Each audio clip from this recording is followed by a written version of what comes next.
we're still here at our Fireside corner, and I'm here with Rita Anwiri. Apparently, Rita is a lawyer and a lecturer at the River State University, Port Harcourt. Hi. Hi. You look beautiful. I love your skin, melanin popping. Thank And you. the color of your face complements your skin. I love that. You're glowing. Thank you for coming over here to talk with us.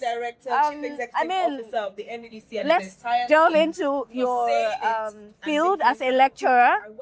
I'm particular about that because I see a lot of children here, I see a lot of students here, and as a how does it make you feel seeing how the young ones are embracing technology? Years ago, I'm pretty sure if there was a platform like this, not this number of people would turn up and find it interesting. So how does that make you feel seeing how, receptive they are to this? First of all, thank you for having me. To answer your question, it's really exciting. And because you find out that the younger ones are a bit more curious now.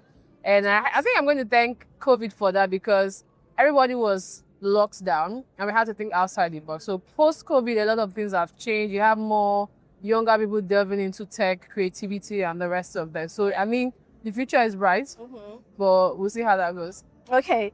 Now, let's talk about AI. With how far it's going, with how, people are making use of it. Do you think it's a threat to your students? Do you think it's, is this something that you're excited about, that these students are making good use of this? Or for some reason, you feel like this is going to be a problem in the educational sector? I'd like to hear your view on that. Okay, that's interesting because when you're talking about AI, there are different elements to AI, right? Okay. So other than being a lecturer, I'm also an intellectual property practitioner and a consultant. Now, when you bring it to the creative sector elements, there's the part where using AI-generated tools to create content and materials might be considered to be an infringement.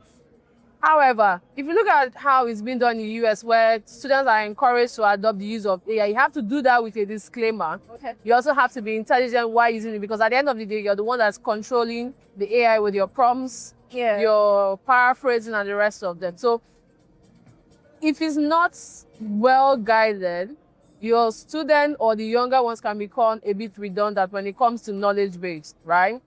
Because right now, when you do a Google search, the first thing that comes up is an AI overview, and most people tend to go to that. So what I do tell my students is skip the AI overview and go to the next web link that you see. That should be your starting point, right? So while it might help you say research, you also need to put your disclaimer, and also schools should come up with policies that ensure that you're using AI in a very safe way.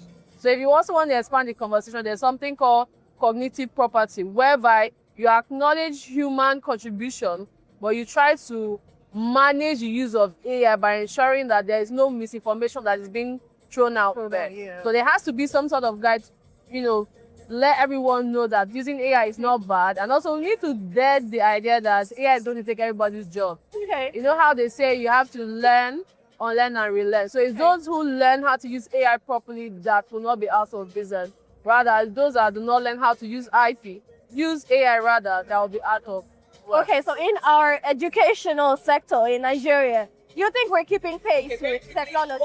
Are we far Are we keeping pace with what? technology?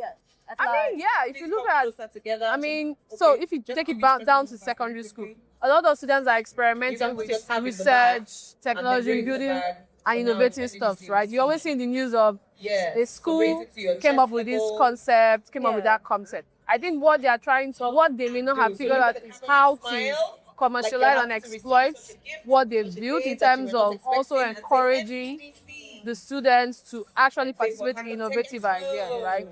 Thankfully, we have an expo today, but then how many inventions are being created to solve issues that we're experiencing within Port Harcourt or within the United States? So that's what we've been focusing on. Building technology that solve our issues in the society.